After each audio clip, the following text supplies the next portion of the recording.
Welcome to the Artist Lounge with me, Wyatt, a podcast where I talk to people in the industry of entertainment. Today we have none other than Des Rocs. From New York, born and raised. Yes, New York City, born and raised. I'm looking at the skyline right now from my little tree house in Queens. Yeah. You have a tree house?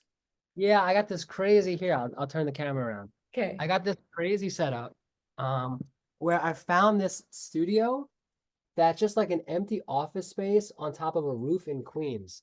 So yeah, I have this like whole crazy view. Like there's the Empire State Building, and then like there's nobody around. I'm just like in this empty office building. It's awesome. That was kind of actually, thank you, because it's 8 o'clock in the morning for me, and that was super nice to see that. Like, I love the New York skyline. Yeah. Oh, it's like endless inspiration, you know? It's like the sun just always gives. It's amazing. Like I have done the helicopter ride over to because I'm a photographer as well. Oh, So nice. taking photos up above, it's really nice. Like it's very peaceful. I don't know about for you, but it's peaceful for me to see that skyline as much as it is Oh, the beach. it's grounding for me. Yeah, it's very grounding in a weird way. So you're from smaller town in New York, yes? Yeah, I was born about 35 minutes outside the city, and then pretty much spent most of my weekends in the city growing up. And ever since I was like 18, I just like came here and really never looked back. Yeah. I mean, Um, the city was drawing you in, of course.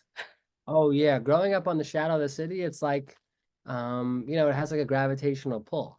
And if you're in like a little commuter town outside New York, it's really the only place you want to be. That's what I like about New York. You could be in the surrounding areas and it doesn't take long to get to the city. Oh Like, yeah, 35-minute train. Yeah, it's so simple. Yeah. the trains freak me out in New York. There's because I don't know anything about how the train systems work. So I'd have to look at a map first just to be like, okay, if this one goes here and which ones travel north and south, but everyone like knows it so much. It's like doing yoga in LA. Everyone thinks you already know. And when you don't, and you're like, I don't know what this pose is. Like, Yeah, explain it to me. it's overwhelming. Yeah. I mean, I love it. And like sometimes I would just get on the train again to shoot photos and then experience all the glory and splendor that is the trains in New York. The New York subway system is like a character in and of itself. It literally is a character. It has personality and has complexity and it has its own story and legacy, and it's just a crazy experience.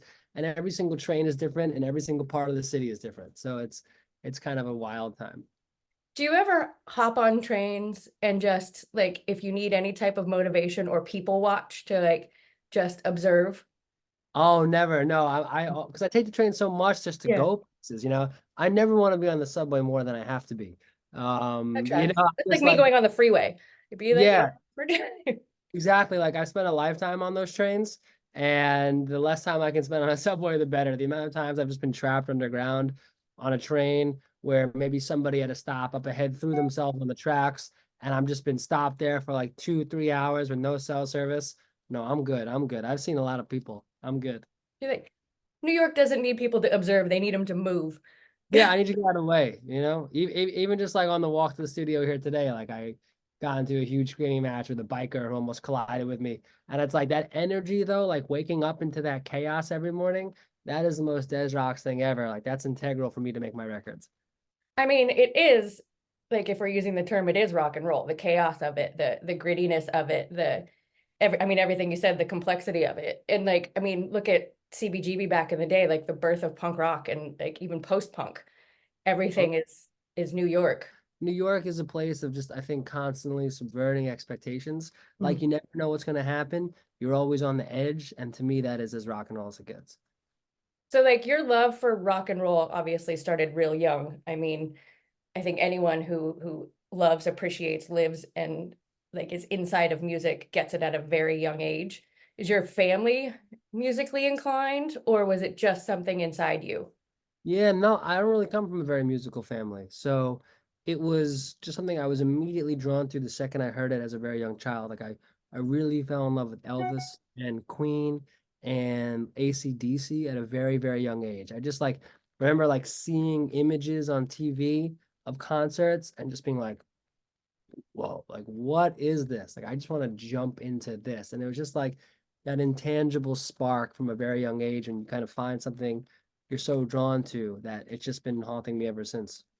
Does that same feeling come every time you hop on stage? Because once you're on stage, it's totally different. You get into character, and that character is the rock side of you. Like, Yeah.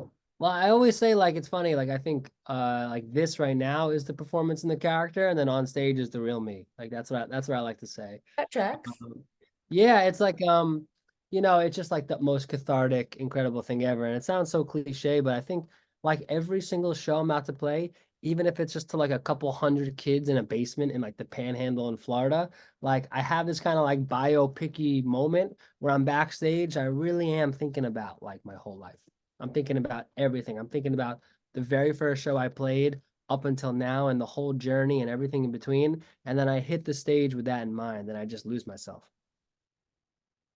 So like if when you're playing to just a few people, I could say for those people and having been at shows to where there wasn't many people and the performer gave their all, it's those people will never forget, and they will consistently talk about, yeah, man, there was only like 20, 30 people there, but you fucking killed it. Oh yeah, we do the same show to, I always say same show to 80 people as 80,000. Like we've played to 80, played to 80,000. It's the same show no matter what. It's without a doubt. I'm not physically capable of like easing off a little bit or putting on the brakes a little bit. It's just not my nature. Like if I'm performing a song I wrote, that song always carries a certain intensity and degree of personalness that is never going to change. So I can't change the way I react to it when I perform it. There's a line in this song by Morphine, and I know I'm gonna mess it up, but it like, to paraphrase, he essentially says, I'm hard to start, but when I start, there's no stopping. So like Yeah. I pull it up and do it. He did it obviously better than, because I can't remember right now. But like every time someone says that, I think of that line in the band Morphine, to where he was like, oh no, like that describes anyone I know with passion and with drive, and especially when it comes to art hmm and creating. I mean, the bar is so high for what you're trying to achieve that you have to just give it, you have to commit so hard. You have to give it 100%. You're like, now is the time. Let's go for it. And there can't be 1% of doubt in the back of your mind when you're going for it. Well, you obviously have a lot of tenacity because you're a lawyer, Oh, correct? I went to law school. Yeah, I went to law school. Yeah. You went to law school, and lawyers do homework for a living. Yeah, well, it was a great way to live in the city for free. It was kind of like a cool hack. Like you could apply to law school and then you got housing. So I got 3 years of free housing in the city, and I would just play shows like every night. You don't have to go to class. You just have one test at the end of the semester that's worth 100% of your grade. So you just show up and take that test. And I would just be like in a green room in Kentucky, like studying a little bit before I went on stage, playing in some shitty ass punk band to 50 kids in a VFW hall. And I was able to have an apartment in the city. And that was really one of the main reasons why I went. That's quite the hack, honestly. But you Yeah. still have to go to school and pass that test. Like there is, and it's not easy. I've helped friends pass the bar and everything like that, not by like I knew it, but reading the flashcards to them.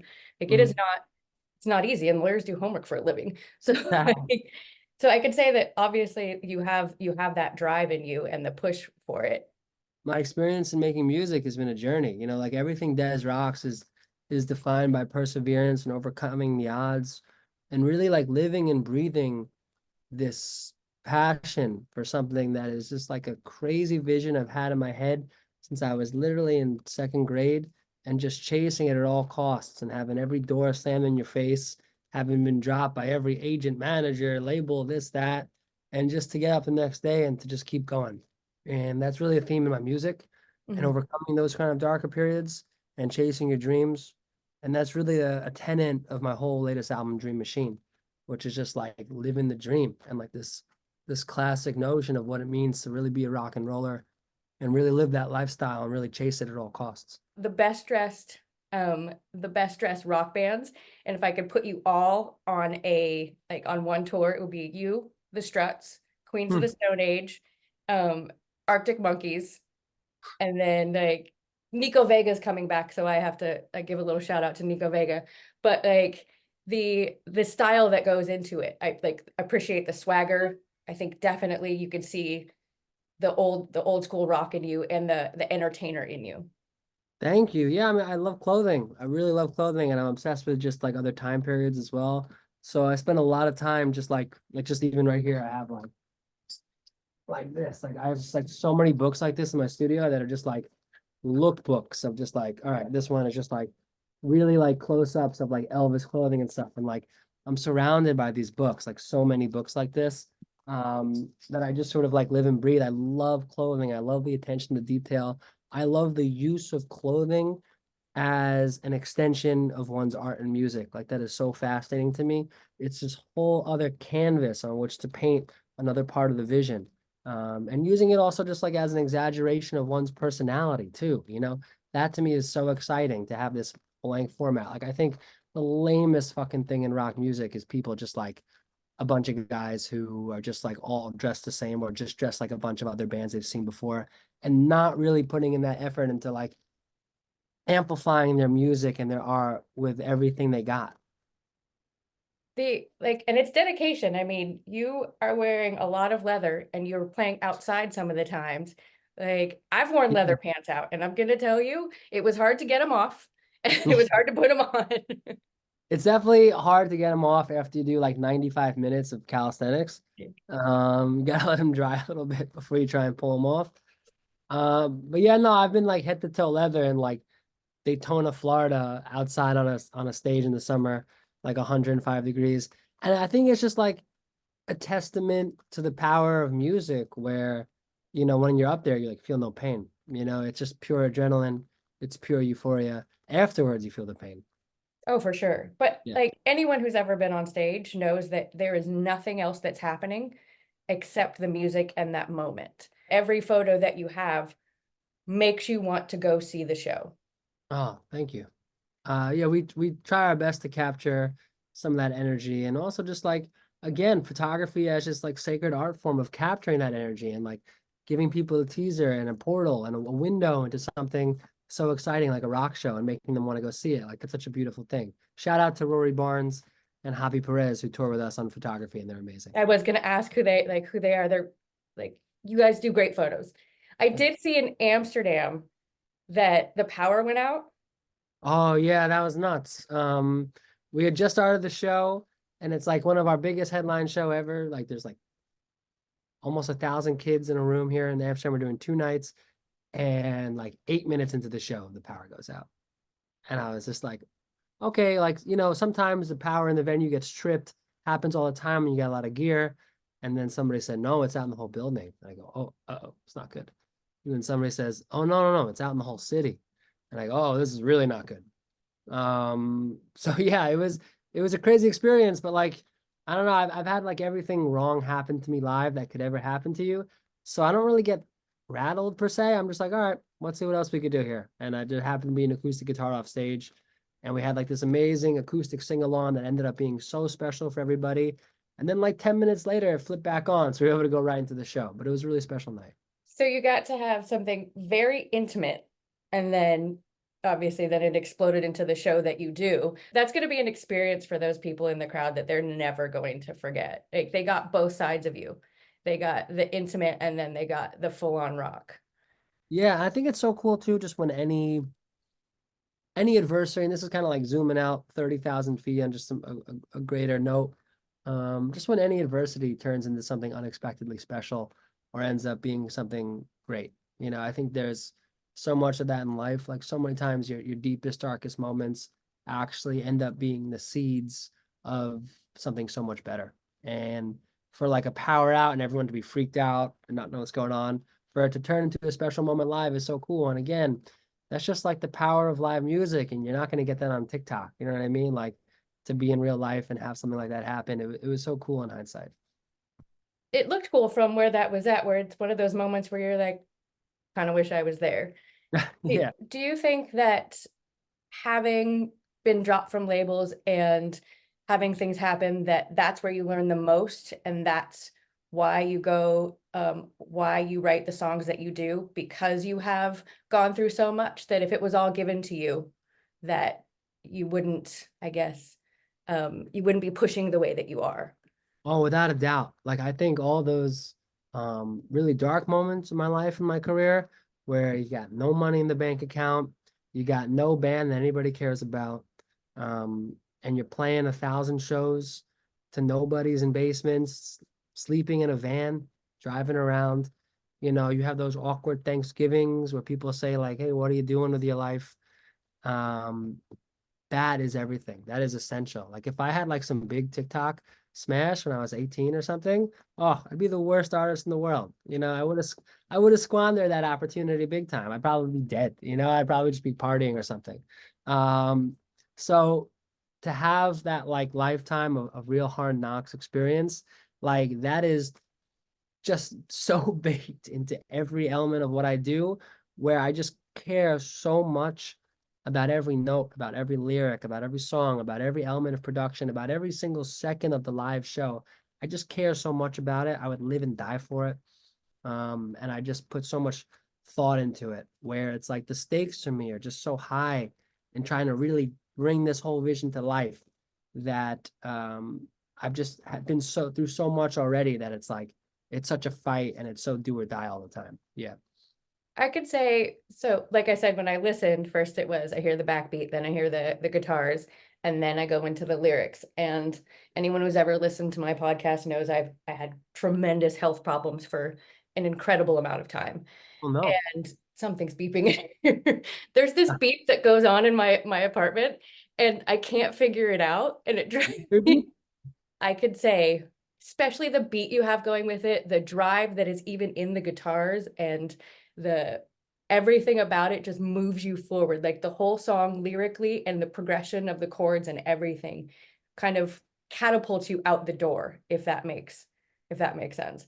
Oh yeah, no, thank you. I really appreciate that observation. Like my records are so relentless. Like it's literally the sound of me just trying to like reach out of the speakers and just grab you and shake you by the collar and be like, let's go, get up, let's keep going, together, let's move forward. Like that is such a integral part of the Des Rocs record. You're saying to everyone in your family when you come home that are they weren't into music as much, but when you go home, they're like, do they say, are you still doing the music thing? Do they call it the Oh yeah, music thing? there's definitely a lot of that like in the extended family. It's like you open for the Rolling Stones and do all these really cool things, but it's tough. People just don't really get it if they're not in that space. They don't really understand what's going on. You know what I mean? They don't have a framework. Like if I was a professional athlete and let's say I was in the MLB, people understand, okay, he's in the MLB. Like he's made it. He's a baseball player, professional baseball player. We don't have that in music. You know what I mean? You could have a really cool moment for a few months, and then you could be playing to 40 people at the Mercury Lounge in the Lower East Side. So like we don't really have that framework of achievement and accomplishment or the sort of financial safety as well. So people, they just like ask you a lot of questions. They don't understand how it works. They don't understand how you make money, all these things. So it's very awkward with family. Well, and also, like, as we all know, a lot of musicians don't make a huge amount of money. So you could simultaneously live and play to 80,000 people and then go home and really not have that much money or wonder if Look, you're going to be eating the next day. I've done arena tours where I've gotten like $500 a night. You know what I mean? Like, and that's crazy because like it's at the end of the day, that's negative money when you take out commissions and then split it with like your whole crew and stuff. So yeah, it's tough. Like I'll no nobody is making rock and roll records for the money. You know what I mean? Like they're doing it because there is this absolutely relentless fire within themselves and a need to say something to the world and express themselves in a very specific way that is just like almost like a neurotic component of their personality. Like it feels so possessed by guitars and by music and rock records and making and writing songs. It's not one financial thing ever factors into my head ever. It's just like if I could make rent that month, 100% great. But the only thing I'm thinking about is the art.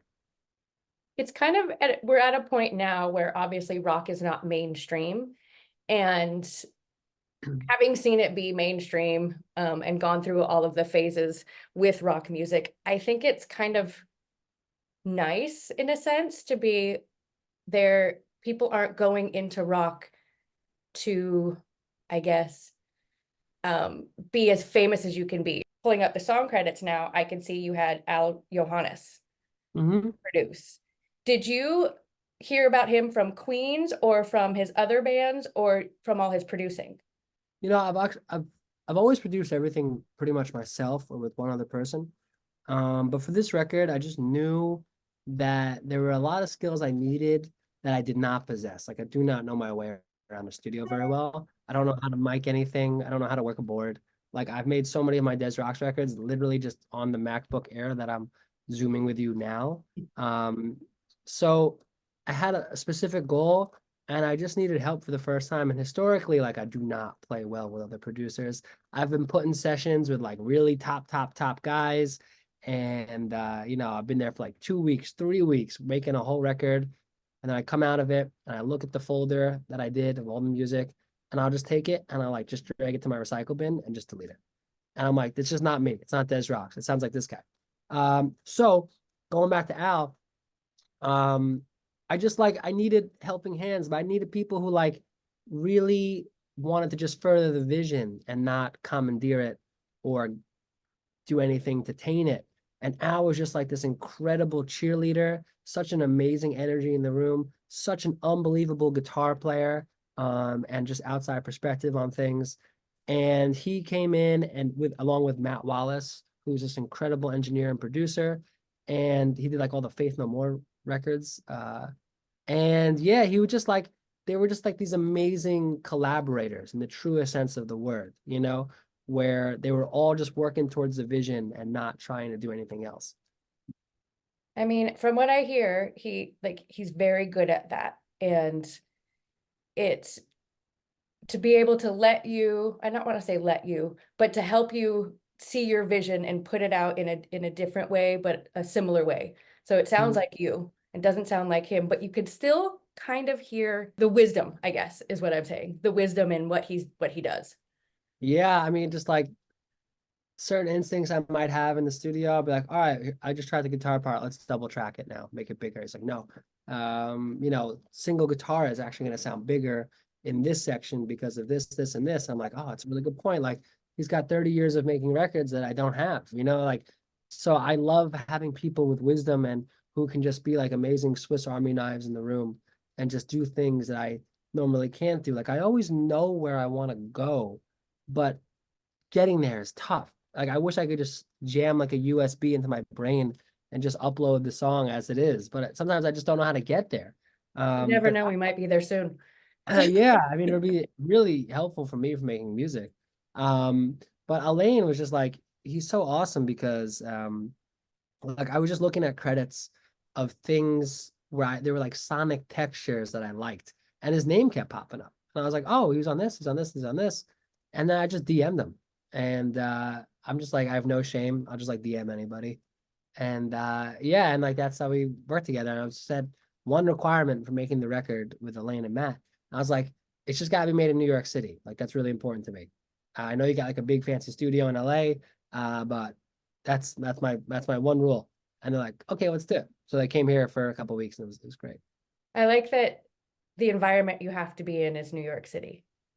100%. Well, I'm glad you found a home at Sumerian Records because they have quite the lineup, and it seems They're like the best. They're the best. Yeah. like it's when you see that lineup and you see like the newer bands in rock and you're like, oh, okay, you're still keeping rock alive. This is what you're doing. And I definitely appreciate that. As much as I listen to just about everything, there's my home base is always rock. Yeah. I like that their lineup. And then when I saw that they picked you up, it was like, okay, like they're pushing things forward and not caring that it's not mainstream. Yeah, and not caring that it's not metal and not caring that it doesn't fit into one box. Like, how would you categorize Queen? You know what I mean? How would you categorize greatest artists of all time? Queen has Another One Bites the Dust, the disco song. Bohemian Rhapsody, it's a rock opera. Crazy Little Thing Called Love is a rockabilly song. You can't categorize that, but at the end of the day, it's all Queen. At the end of the day, it's all like one of the greatest artists of all time. So, like, what does the modern version of that look like when everybody just wants to categorize things? And that's sort of like the battle that I'm always fighting. Do you yourself see a difference between alternative and rock? Like, Yeah, I think alternative is pop and rock is hard rock and metal. You know what I And mean? my Like, age, it wasn't. It was I know, yeah, but like I think that's where it's gone today. And like bands I worship, like the Foo Fighters and the Chili Peppers, like they would just never be able to break today because they don't fit into a format. Like their grandfather, like maybe the Foo Fighters is like grandfathered into active rock. But like bands like that are like rock and roll bands that maybe have some darker, heavier elements, but also have like a big anthemic chorus. Like it's really tough for bands like that who are more straddling multiple worlds, you know? the well, like you also brought up AC/DC, so like you have that driving force that AC/DC does. But speaking as a woman, the danceability of it all. So like you're gonna get a bigger crowd, and it's not just gonna be all male. I can tell you the one AC/DC concert I went to, I didn't have to wait for the bathroom. And it was the greatest thing ever. It was like, where are all the chicks? And then you go, Yeah. oh, I'm the only one. That's funny. But there's the danceability of it too, that I mean, dancing to rock music is super fun. A lot of people think that you can't do it outside of like it's not club music, but like it can be. Like for sure. So Yeah, much fun to dance around, and you always want chicks at your show. yeah, 100%. You know, I think like I've got a record on a song on my album called Bad Blood that I just think is like the most like dance floor rock song in a really long time. I'm so proud of it. Yeah, I think like when you can achieve that, when you can be like have a rock banger that you can also dance to, that's the greatest. Anytime you get like you unlock bonus emotions, you know, if you can make like a big beautiful anthem, but it's also really sad. You know, I call it That's like my bonus. favorite. Like, yeah, that's like complexity. That's like a complex dish when something is like sweet and salty and fatty. And it's like, oh, that's perfect. And you can like get multiple notes and have something be really dynamic and complicated and layered. Like that's, I think, the highest bar musically. I love things to be seamlessly complicated. Feels like Yeah. my brain. Yeah, I mean, like, yeah, I love when things are like really complicated musically, but don't feel it. You know, it's like I feel like so many Queen songs, like when you go to try and play them, you're like, oh shit, this is crazy. But then they just kind of like wash over you when you listen to them, and that's such a beautiful thing. When things are interpreted differently on stage, to where, say, if you had I Am the Lightning and then you just did it completely different. And it's like, oh, look what else you can do with the same exact thing. Like, look what Mhm. else I got. Like it's something different. And then it gives all people also in the audience something to look forward to, because the unexpected is nice. Oh yeah, without a doubt. Like I love like doing the first half of a song entirely acoustic and stripped down, and they think they're getting something special, and then like launching in to the full band version of it and extending it and making it a whole moment. Like I'm always thinking about how to reinterpret the songs live. That's so important to me. Do you hear that sometimes? I don't know about you, but it's happened to me before where I'll be playing something, and then in the middle of playing it, I'm like, oh, this sounds like this. And then you're creating another song in your head while you're playing one song. Without a doubt. Yeah. I'm like, there'll be times on stage where I have like an idea for a song in my head. And I'm like, oh shit, I hope I can remember this. But I'm just, what we're doing is like we're looping chorus or like the end of a song. I'll be like, keep bringing it around, guys. Like, you know, because it's just going off. It's crazy. Everyone's jumping. And like in that moment, I'll be like, oh, I kind of wish I could go into a different riff right now for this new idea I have. And the challenge is to try and remember it long enough until I get off stage so I can record on a voice memo, and often I don't get it. Yeah. I was gonna ask, do you remember it? Because I know my ADHD brain has to write something down right away. But so like with you do voice notes and you don't do notes. Is it voice notes that Oh is yeah, your it's all go-to? voice notes. Yeah, it's, pretty much every one of my songs starts off as a voice note, even the guitar riffs. But I'll sing the guitar melody, so I'll be like da, da, da, da, da, da, da, da, da, da, and then I have to like go figure out how to play it. So it's an interesting thing. Yeah. That's why it's fun listening to musicians talk to each other, and especially dudes, because there's always sound effects to everything. Oh, totally. Yeah. There's an amazing video I have of Elaine and I Mhm. talking about a guitar part. And like you would just think that we were like 2 3-year-olds having a conversation, you know, where it's just like we're looking at each other and I'm like, yeah, I'm and he's like, yeah, he's like, I'm like, yeah, but I'm like, ooh, blamp. And he's like, okay, blamp, got it. I'm gonna do that. Yeah. And it's like, it's cool. It's like we just have this like own language. It's really fun. That's like, and only people that are in the arts, I think, really get that. Hmm. to nerd out on that, or the fact that you could sit and play guitar and just, I don't even consider it practicing, but you just sit there and play for hours on end and not be bored. Oh, totally. Yeah. It's just like infinite tool of expression. It's really cool. Yeah. And with guitar, it's not something you could, like, you have to practice. You have to do it all the time. You can't just pick it up and be like, oh, okay, like I'll just do this for a little bit and it's gonna sound great. I mean, Yeah. maybe it did. I didn't. And kids always ask me for advice on guitar playing, and I'm like, just play all the time. You know what I mean? Like, don't worry. And they're like, hey, can you give me tabs on how to play this song? I go, no, figure it out. Like, figure it out, listen to it, and figure it out. 'Cause that's how you're gonna get good at guitar playing. You Yeah. know, like you're just reading it. No, like I want you to think about what fingers you're using. You like developing that ear to hand connection is so important, you know? That's why I tried to learn, and I say try because I'm trying all the time, because Yeah. I wanted to understand. I knew that I liked certain chord progressions, and I know I liked the way certain things sounded, but I wanted to understand it more.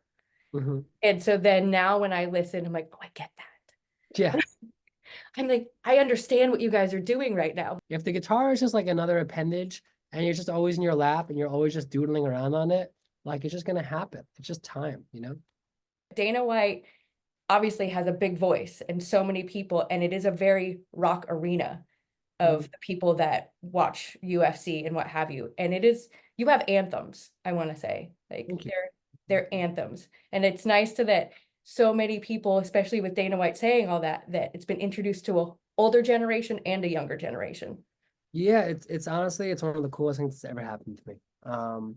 He's such an awesome guy and he's such a incredible supporter and such a genuine lover of all things rock and roll that for somebody like that to just really go out on a limb for me and really like and with the expectation of absolutely nothing in return other than the fact that he just wants to see my music be heard by more people. It's truly like one of the coolest things that's ever happened. He speaks with a lot of passion. He's very Like, passionate. Yeah, I yeah, mean, he's very rock and roll in that sense where he just like is uh without any apologies so authentically himself all the time and doesn't give a fuck what anyone thinks of that. And that that's to my me is his favorite. Yeah. yeah. It's the aspect of coolness has obviously gone by the wayside. And if you could be truly yourself, that's cool. Yeah, I always say like I'm the least cool person I know. Like I think just in the textbook sense of it, like I think just being cool is just being yourself. Like that to me is the coolest thing you could do is to be unapologetically you and not chase any other personality traits that you don't have, you know? I truly, truly appreciate brutal honesty. And Mhm. it's very comforting, even if someone, like, say it's something bad, but it's honest. It is so comforting to know the truth and know that someone is authentic. And you could see it. You could see it in people. You could see it in, I think, in everything that you like, every moment that you're in, if someone isn't authentically themselves. Mhm. And you just kind of hope that people find that, like the trueness of where we are at in society, where so many people get to be themselves, is nice. Yeah, without a It's, doubt. yeah, Yeah. like I love when someone could be so honest in every aspect, and just, I love a good trauma dump too. Like, you want to all of your deepest, darkest fears, I will tell you I'm afraid of balloons. It's fine. Yeah. Are you actually afraid of balloons? I actually am. Why? It's Why do you fear them? so it I grew up with all boys. Mhm. Um, and when we were younger, and you obviously have, are you older or younger than your Youngest. brother? You're the youngest? Mhm. I'm the oldest, or my cousin and I are pretty much the same exact age. And they would hold me down and tap on my chest and then do the spit where you spit and then suck it up. Oh no, I've been there. I've been there. Yeah. And then they would grab the balloons and like pop them in my face. Oh, And then obviously, like, you learn how to fight when you're young, so like you can't be the little one on the bottom. So they would pop the balloons in my face. So it was a matter of being startled. oh no. Yeah. That's And then terrifying. Yeah. And then I think now I might be over it, but like for a long time, I remember being at a Kills concert and they dropped balloons during, and I Oh no.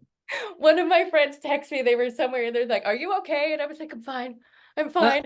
And then another time I went to a Dita Von Teese show and she had this like huge balloon and they were putting a needle through it. And I was just like, "Oh, it's gonna pop. It's gonna pop." like the buildup of it is just like Yeah. terrible. And Yeah, I it's think I used to think I was afraid of heights. And mhm. then when I would stand on top of things, I realized it's not that I'm afraid of heights, it's that I'm afraid I'll jump because my brain would be like, you could jump. You Oh could totally no, land this. Like you could totally land this. Like you the could make it crazy. from here to there. Like my brain being like, I have faith in you that you could accomplish this. You accomplished so much and got over so much. Just try. I'm glad I don't have that. I just walked over the Queensboro Bridge a few hours ago, so I'm glad I don't have that instinct. Then Yeah. the more I like bridges it used to be, like again with the heights, and then I learned how bridges were made, and then so I essentially had the honesty of it. And once I learned how bridges were made, then I was completely calm about Okay, it. no, it's safe now. Yeah. Yeah. Except like then when you see like the San Francisco earthquake and then you sit like see the bridge collapse and you're like, maybe Oh. I don't go across that. But then I learned how they were made and I got over that. You That's have good. any of those weird fears? Yeah, I really don't like spiders. Yeah, I don't like spiders at all. Spiders freak me out big time. But that's like, I don't think it's an irrational feel. Oh, I also don't like pool parties either. I have a fear of pool parties. Can I dig into this? Yeah, I don't like being invited to a pool party. I don't like showing up to a party, like going behind somebody's house and like, trying to unlock a little gate and then showing up and everybody's already there. And I'm like, hi, I don't like that. Walking, Fear. okay, walking into parties when you're like I would typically go solo to things because then you could leave whenever you want. And, Yeah. but like that awkwardness where everybody looks at you when you walk in, be like, I have arrived. Thank you. Yeah. I don't like pool parties. I don't like having to like be in a bathing suit. I don't like any of that stuff. Yeah. I could see that. Yeah. No one really swims at pool parties. No, yeah, then there's the whole thing. Do you swim? Do you not swim? And the food situation is always a little awkward. It's a lot of people Standing kind and of, eating yeah, food. standing and eating, you kind of huddled around a grill waiting for someone to flip something onto your plate. Just not into it. Not my thing. So, but like going out to dinners, you're good for that. Like that's nice. People get to like serve you. I love going out to dinner. Like I'm obsessed with Italian restaurants and restaurants in general in New York City. Like one of my favorite spots is a really old school Italian joint called Mambucati's, just down the block from me in Queens right here. It's the best I'm ever, gonna ever. have to hit you up for a list of um great Italian restaurants in New York. Please, please. Every Yeah. time I go to the Comedy Cellar because I'm a huge comedy nerd, and then Mhm. I try to hit up restaurants all around. And Well, then Don is like a 10-minute walk from there, so it'd be perfect.